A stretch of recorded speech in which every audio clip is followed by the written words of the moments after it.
On this channel, I like to talk about all the newest, hottest things in blockchain. One of these things is called an RWA, a real world asset.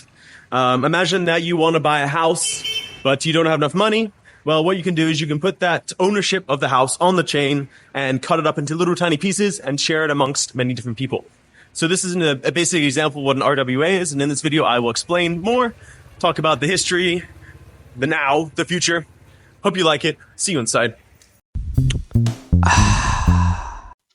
Let's go on a journey together. Let's go on a journey through the world of real world assets.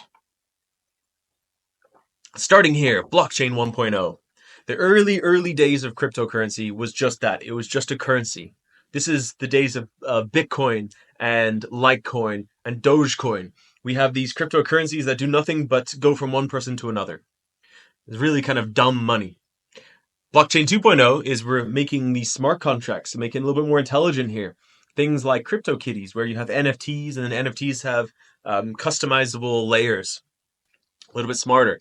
Blockchain 3.0, this is where we have dApps, things like Uniswap, things like, I don't know, there's so many examples now, right? Web3 gaming is a good point of, or a good example of what Blockchain 3.0. Okay? People believe, I believe, the industry believes, that the next level of the blockchain 4.0, is institutional adoption. Okay? Blockchain is applied to industry. So, what does that mean? Well, that means real world assets.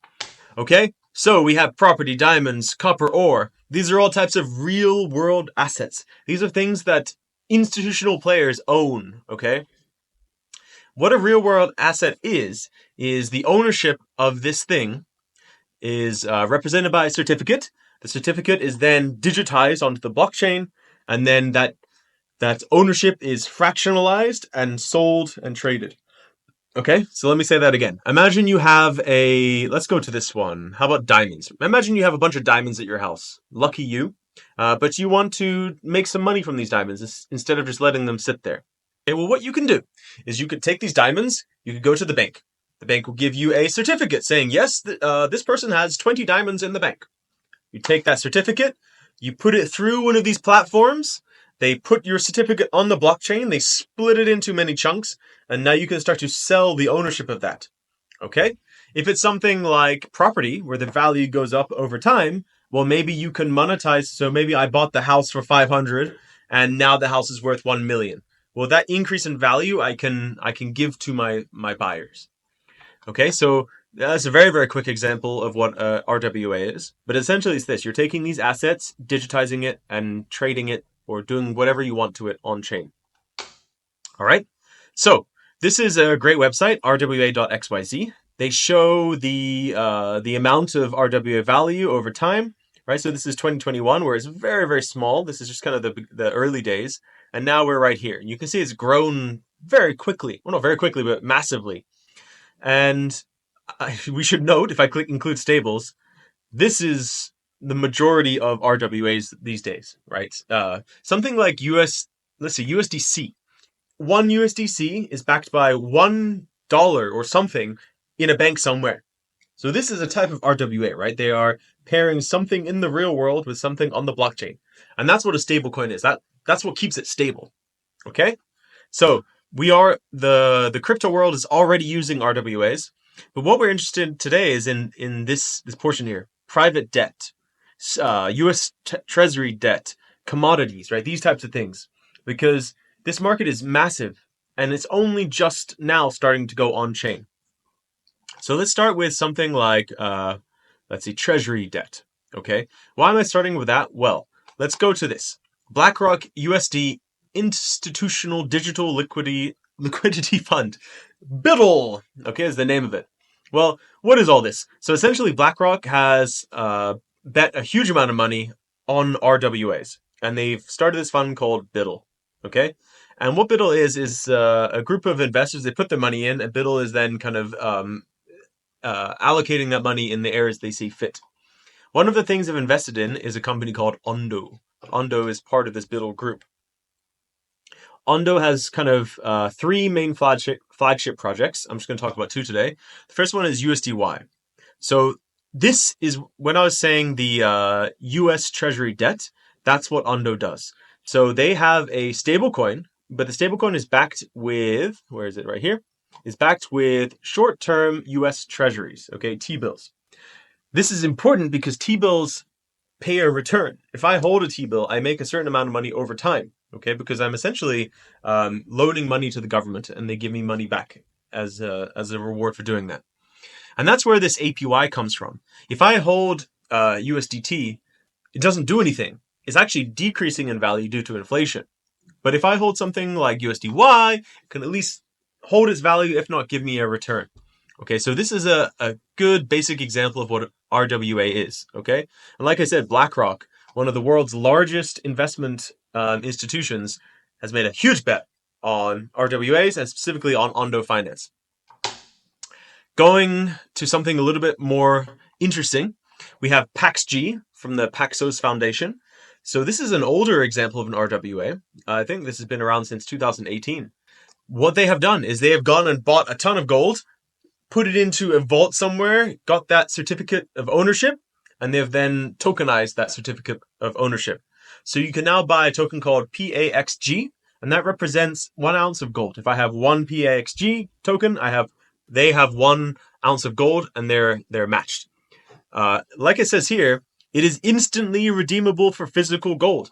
So if I have 1 token and I go into one of their offices, I send them that token, they give me my gold. Pretty cool.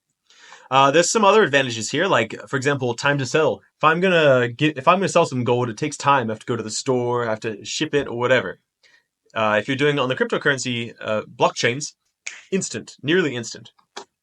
Also, there's no sort of custodial fee.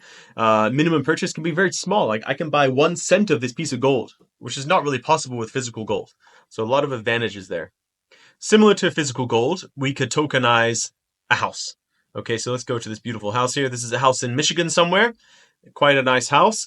The owners of this house have tokenized it. Okay, so you can see here, they have put this house on the blockchain right here. Here are the contracts.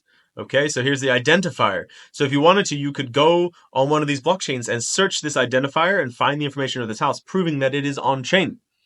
One of the interesting things about real estate is that it should increase in value over time.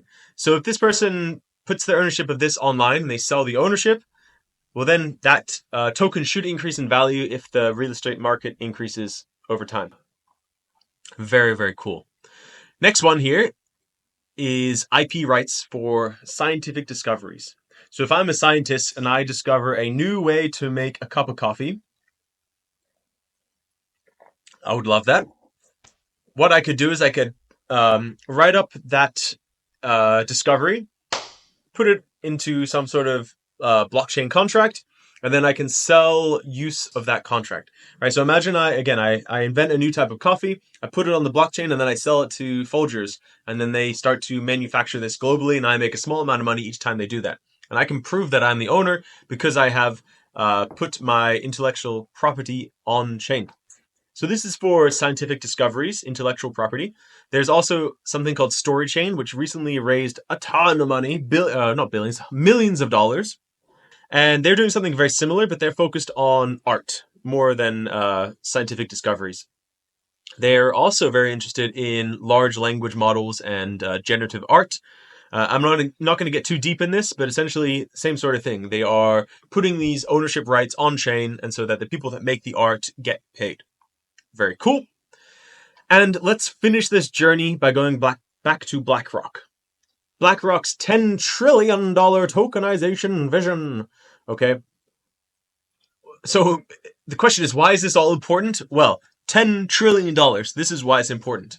If I go here, right? So let's zoom in again. Here is cryptocurrency. We see it as about 3 squares. The military spending is about something like 15 squares, okay? This shows how small cryptocurrency is. This is all of Bitcoin here, and this is all of military spending, so it's way smaller than that. But what we should really think about is cryptocurrencies, even just Bitcoin. Bitcoin versus all the other of the world's assets. So here's all of the US dollar assets. Here's all of the billionaires. Here's all of the gold. This one's a good one. Fortune 500 companies, right? we compare Bitcoin, which was like 3 of these blocks, to all the value held by these companies. Bitcoin is tiny, right? But you have to realize, what is a stock? A stock is just a piece of paper. And so if we can put that on the blockchain and trade it from person to person on the blockchain, it's much more secure, it's faster, everything is better, and there's so much value to be captured there, right? So this is just the Fortune 500 companies. This is all of the stock markets, the NYSE, the NASDAQ, all of the exchanges, right? So there's tons of value here. If we can unlock things like debt, right? Selling debt from person to person, there's tons of global debt. Real estate is a huge market, right? Residential, commercial, agricultural. This could all be tokenized and people can make money from it. It could be more efficient, right? Global wealth, of course, and derivatives, right? This is another thing. So it just shows the potential of RWAs. And my belief, BlackRock's belief, many people in the blockchain industry's belief is that the next level of the blockchain is this institutional adoption, which will unlock access to all of this capital. So get ready. Good times are coming. I'll see you in my next video.